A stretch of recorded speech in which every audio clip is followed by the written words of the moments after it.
Meanwhile, House Republicans are launching new investigations into Hillary Clinton, including the revelation that her campaign and the Democratic National Committee paid for opposition research that led to the Russia dossier that accused the Trump campaign of collusion with the Russians. Joining us now to discuss all this, Congressman Trey Gowdy, chairman of the House Oversight Committee. Chairman, let's start with the report from several news outlets that the first Mueller charges will be announced tomorrow. As a former federal prosecutor yourself, what will you be looking for? Well, first of all, Chris, we don't know who's being charged. Let's assume arguendo the reporting is true. We don't know who's being charged. We don't know what they're being charged for. We don't know the time period. I will tell you this. The only conversation I've had with Robert Mueller, it was stressing to him the importance of cutting out the leaks with respect to serious investigations. So it is kind of ironic that the people charged with investigating the law and executing the law would violate the law. And make no mistake, disclosing grand jury material is a violation of the law. So as a former prosecutor, I'm disappointed that you and I are having the conversation because somebody violated their oath of secrecy. Let's handicap this, though, if you will, sort of expert analysis. As a federal prosecutor, you're quite right. We do not know who's being charged and what they're being charged for. What, if anything, when we find that out, whether it's somebody close to the president, somebody further down, whether it's something related to Russia, or whether it's, in effect, an extraneous charge, not to say it's not a legitimate charge, but something like fraud or money laundering, what will that tell us about the Mueller investigation?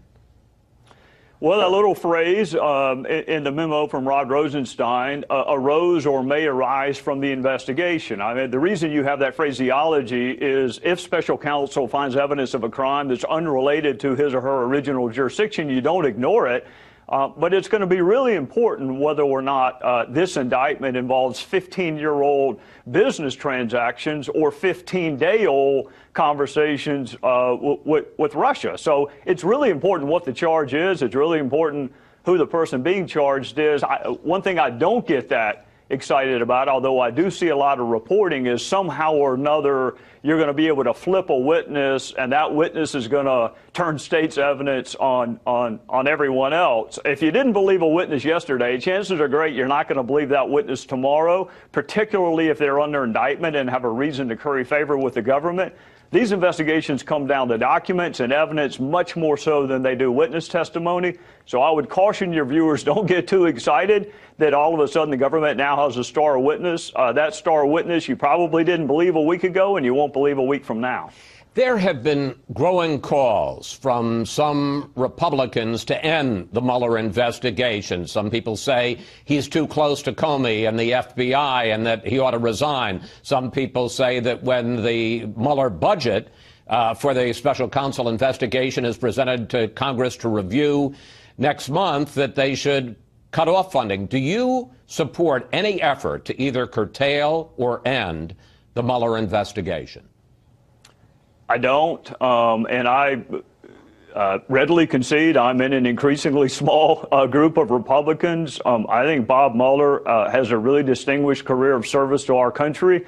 I don't think any of your viewers can think of a single thing he did as the FBI director that caused them to have a lack of confidence in him. I think most of your viewers have to be reminded that he actually was the FBI director or that he actually was a U.S. attorney because he's a pretty apolitical guy.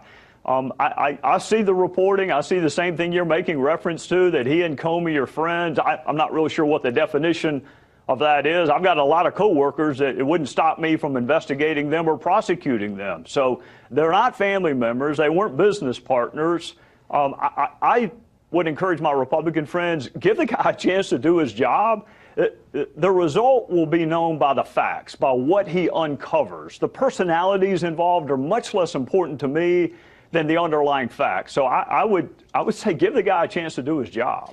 Let's turn to the revelation this week that it turns out that the Clinton campaign and the Democratic National Committee paid for the opposition research that led to the writing, the formulation of this Russia dossier that makes all kinds of accusations against President Trump and his campaign. What do you think is the significance of that revelation?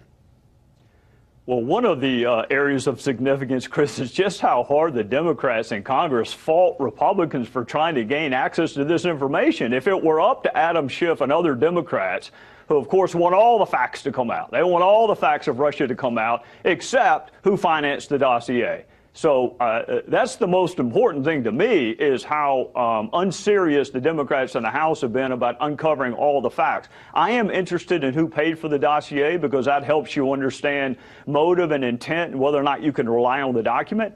I am much more interested in whether or not the Department of Justice and the FBI relied upon that dossier in initiating a counterintelligence investigation or in court filings. That is really important to me. I don't expect the DNC to be objective. Almost by definition, opposition research is not objective. I do expect an entity represented by a blindfolded woman to be objective, and if they relied on that dossier and they didn't corroborate it or vet it, then we have a serious issue, and that's the next thing that House Intel is trying to find out, is whether or not the U.S. government relied on it. Yeah, let me ask you about that, because what the 2 points you're making, and I agree, these are two very important questions. Did the FBI base its original investigation, at least in part, on the dossier? And when you talk about court representations, that's the possibility that they used the dossier to convince a FISA court to allow the FBI to wiretap people in Trump world, Trump associates. Do you have any evidence of that? I understand the investigation is just beginning. Well, actually, the investigation is not just beginning. We've been trying for a long time to get the Department of Justice to give us access to this information. It frankly took the Speaker of the House this week to tell the department that we're not going away. You know, Chris, people don't like it when I say this, but it's actually true. It's sometimes hard to tell the difference between the Obama Department of Justice and the current Department of Justice in terms of transparency and their willingness to share information with Congress. This is a really simple request. Did you rely on the dossier? And if so, did you vet it before you relied upon it?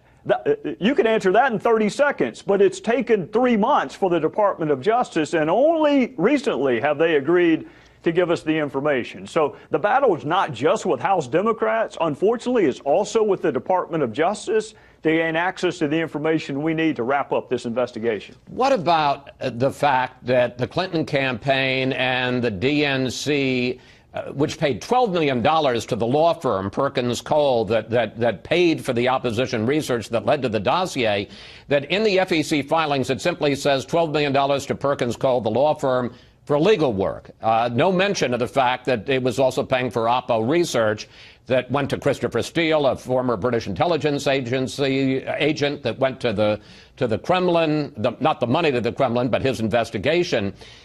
As I understand it, that willful misrepresentation of campaign expenditures is a criminal offense. Well, I'm not an election law expert, Chris, but the good news is you don't have to be to understand the absurdity of believing that you can launder all of your campaign money by just hiring a law firm. I mean, imagine if you and I were running for Congress and we just hired a law firm and said, hey, you go do all the Oppo, you go buy all the television, you go buy all the bumper stickers, you go hire all the experts, and we're going to launder all of this through a law firm. I can't think of anything that defeats the purpose of transparency laws more than that. So I am interested in that, and I am also interested in sharing some memory tricks with folks at the DNC, because no one can remember who paid $10 million to a law firm to do Oppo research. I find that stunning. $10 million, and no one can remember who authorized it, who approved it, who said, yeah, this is a really good idea. So you got two issues, a memory issue and then the lack of transparency by laundering money through a law firm. We're running out of time, and I want to ask you two more questions. One is that you also have begun an investigation into the 2010 Uranium One deal. This was the deal under which 20% of America's uranium reserves ended up going to a Russian government agency. Hillary Clinton responded this week to all of this talk about her. I'd like to play the clip of her. The closer the investigation about real Russian ties between Trump associates and real Russians, the more they want to just throw mud on the wall, and I'm their favorite target, me and, President Obama. We're the ones that they always like to put into the crosshairs. So Secretary Clinton and other Democrats are saying that you and the Republicans are just trying to shift the conversation. Well, Chris, all the way back in 2010, Peter King and Ileana Rawls-Layton, two of my colleagues on the House Intel Committee, sent a letter to CFIUS trying to better understand this transaction.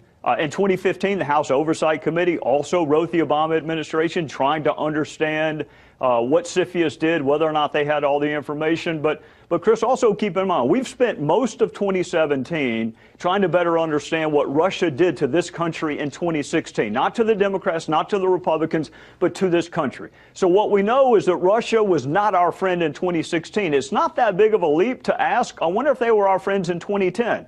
That's not that big of a leap.